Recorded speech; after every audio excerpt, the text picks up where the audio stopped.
तो प्रॉब्लम में बोल रखा है कि a and b are two vectors such that modulus of a is equal to 1 and modulus of b is equal to 4.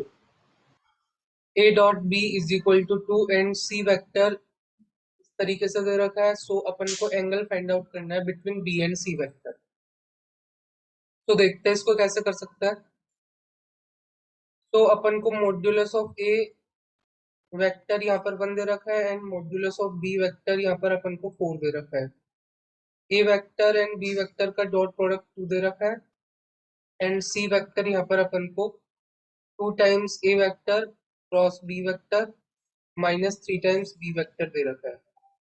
तो यहाँ पर अपन लिख सकते हैं c vector plus 3 times b vector is equal to 2 times a vector cross b vector.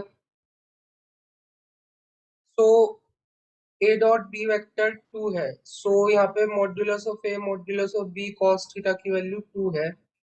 तो cos theta की value यहाँ से मैं बता सकता हूँ हाफ है। So theta is equal to pi by 3। यहाँ से इन दोनों a और b के बीच का एंगल अपने पास आ गया।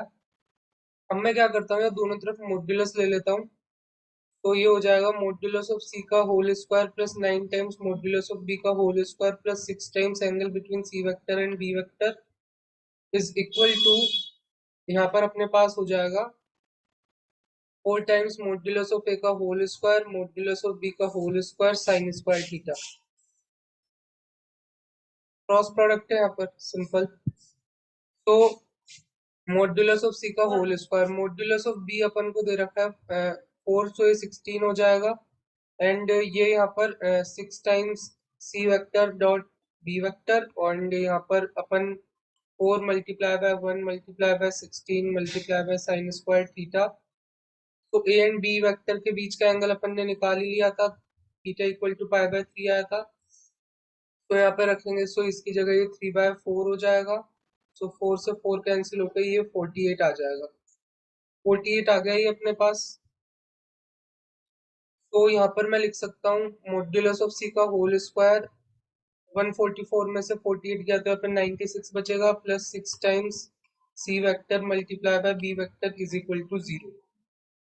तो यहाँ से अगर अपन चेक करें तो जो c वेक्टर है वो 2 times a vector cross b vector minus 3 times b vector दे रखा है। तो अगर मैं b डॉट सी लूँ यहाँ पर b डॉट सी, तो ये वाली चीज तो 0 हो जाएगी तुम्हें पता है, क्योंकि ये परपेंडिकुलर होगा b वेक्टर के, a क्रॉस b और उसका b के साथ डॉट प्रोडक्ट लेंगे तो 0 आ जाएगा।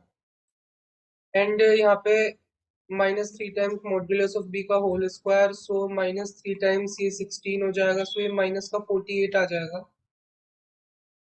तो माइनस का 48 आने के बाद अगर अपन यहाँ पे पुट कर देंगे, सो मॉड्यूलस ऑफ c का whole square plus 96 minus 6 times 48।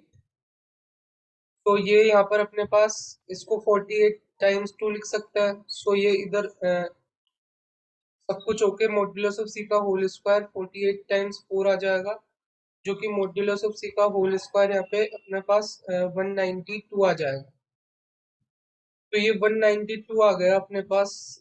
उसका आने के बाद अगर अपन यहाँ पर इस इक्वेशन में वापस रख दे, इस वाली में इसको थोड़ा सिंप्लीफाई करके अपन यहाँ तक पहुंचे थे, तो इसमें वापस रख देते हैं। तो 192 plus 9 multiply by 16 plus 6 times b dot c is equal to 0।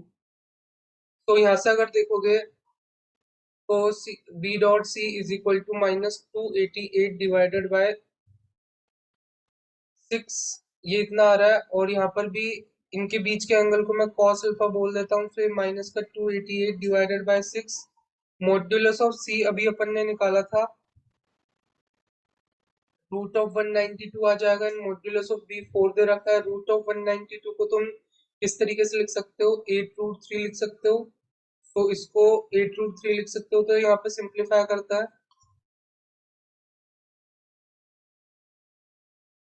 तो ये अपने पास अगर देखोगे तो सिंप्लीफाई करके यहाँ पर माइनस ऑफ रूट 3/2 आ जाएगा ये। तो माइनस ऑफ रूट 3/2 का मतलब इनके बीच का एंगल 5π/6 है। सो अपना जो आंसर है यहाँ पर 5π/6 आ जाएगा। तो वो तुम्हें अच्छा लगा होगा। अच्छा लगा हो तो लाइक करो, शेयर करो, सब्सक्राइब करो। मिलता है नेक्स्ट वीडियो में।